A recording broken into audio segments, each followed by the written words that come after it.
Hi, welcome to the week 4 lecture. This week I'd like to talk about a cognitive ability test that the text refers to, and it's called the Wonderlic.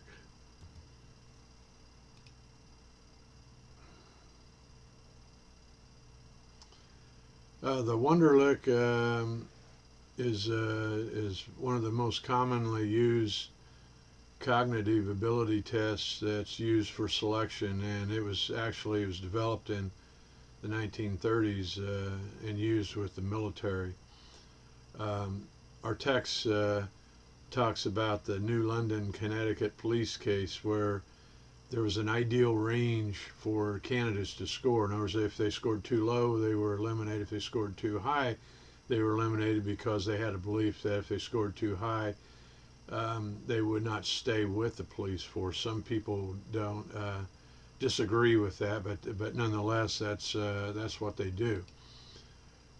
There's two different versions. There's the Wonderlic personnel test, which is used to gauge an employee's cognitive skills in job tasks and problem solving. And then there's the basic skills test, which consists of a verbal part and then a quantitative part.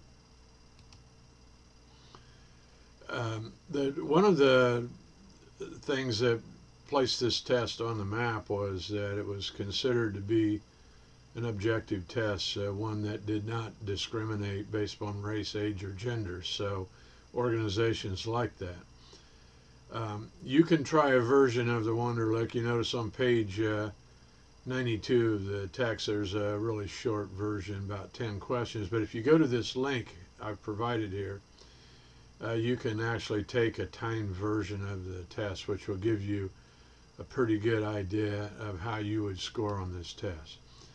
Now, I thought it'd be fun. The NFL has been using this test for quite some time. And the reason for that is NFL, not all NFL teams, but a lot of NFL teams really have a belief that the test provides insight to an athlete's ability to adapt to the speed of the professional play. Now, obviously, because some of you, when you take this test, you'll find out you scored higher than some of the football players. But so does that mean that you would have been a better candidate? No. Obviously, their college resume is the #1 indicator.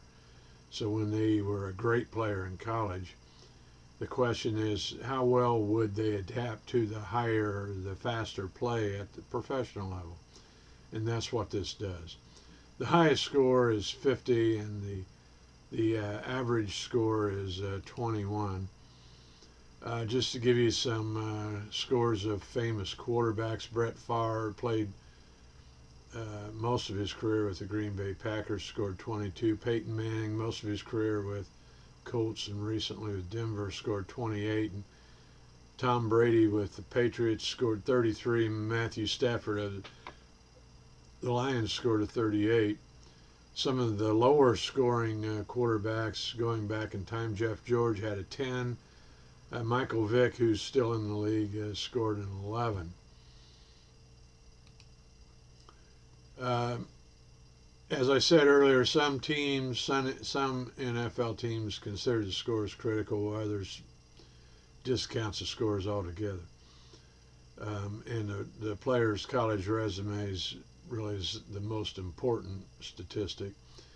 ESPN reported some extreme scores a few years ago and I guess Pat McAnally, who's a Harvard graduate, and he was a punter for the Bengals, had actually scored a perfect score.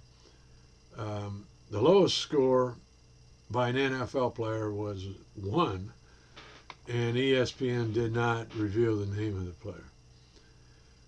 ESPN said that just in general, the closer the player is to the ball, the higher their score should be on the Wonderlic in order for it to be a highly valued score. Here's some scores by position given by ESPN. And you can see offensive tackles at 26, centers at 25, quarterbacks 24, and so on down the list. And then comparing that, how would that compare to just everyday jobs. We can see here a chemist at 31, computer programmer at 29, news writers at 26, retail sales 24, and so on. So it gives you some comparison on this. So in summary, certainly there's different opinions that exist on the value of the Wonderlic, or even the value of cognitive ability tests that are used in selection. The NFL, which now has quite a history of data, has examples of Hall of Fame players, and there's a variety of scores in those Hall of Fame players. So they probably the variation in scores would support opinions both for and against. Amod